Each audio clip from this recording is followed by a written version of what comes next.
Bonjour, Jésus, modèle d'obéissance. Voici la main du jour. Hébreux 5, 8.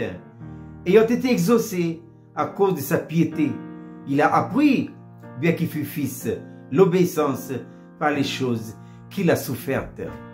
Jésus dans l'incarnation, il n'a commis aucun péché. Il est juste sur toute la ligne. Mais malgré ça, il a quand même appris l'obéissance dans la souffrance. Alors si Jésus en tant que fils de Dieu a appris l'obéissance, écoutez bien, à combien plus forte raison, vous et moi, ici d'Adam, au combien nous devons apprendre.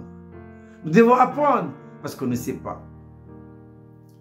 Et pourquoi on envoie nos enfants à l'école? Parce qu'ils ne savent pas. Donc, ils doivent être enseignés par des maîtres. C'est pourquoi, dans Acte 2, 42, le Seigneur a mis en place des disciplines dans l'Église. Et la première discipline que le Seigneur a mis en place, c'est quoi? L'enseignement.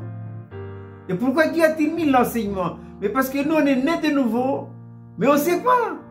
Il ne faut surtout pas croire que je suis né de nouveau et que je sais tout. Non, non, non. On ne sait rien du tout.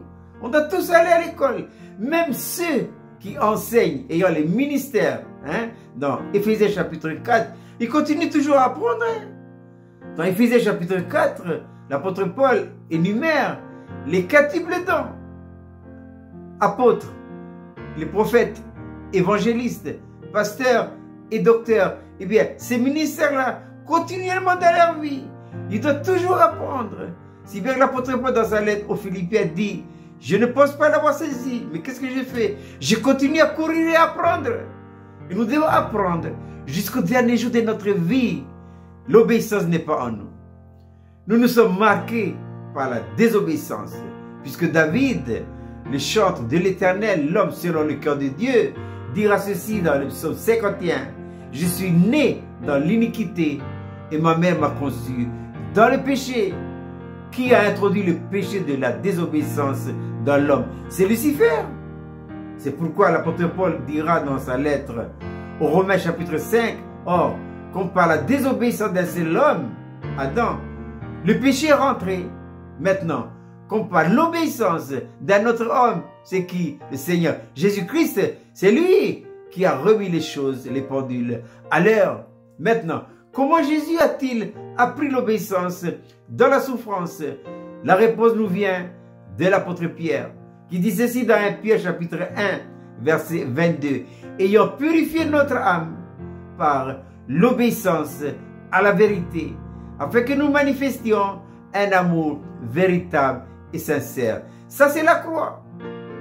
Pour apprendre l'obéissance, il n'y a pas d'autre solution. Il faut la croix. Mais qu'est-ce que la croix, pasteur? La croix, c'est un principe de vie qui donne à Dieu tous les droits absolus. Et la possibilité de vivre sa vie en nous, oui, mais cette possibilité-là vient qu'à partir du moment où notre âme se soumet à 3 choses.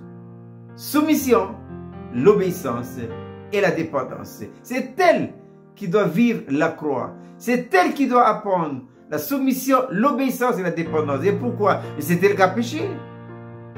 Et lorsqu'elle vit la croix, c'est ainsi qu'elle apprend l'obéissance. C'est ainsi qu'elle va manifester autour d'elle quoi? Un amour véritable et sincère. Je répète, cette belle petite manne pour ce matin, Jésus, modèle d'obéissance. Hébreux 5, 8, ayant été exaucé à cause de sa piété, il a appris, bien qu'il fût fils, l'obéissance par les choses qu'il a souffertes. Je vous souhaite de passer une agréable journée.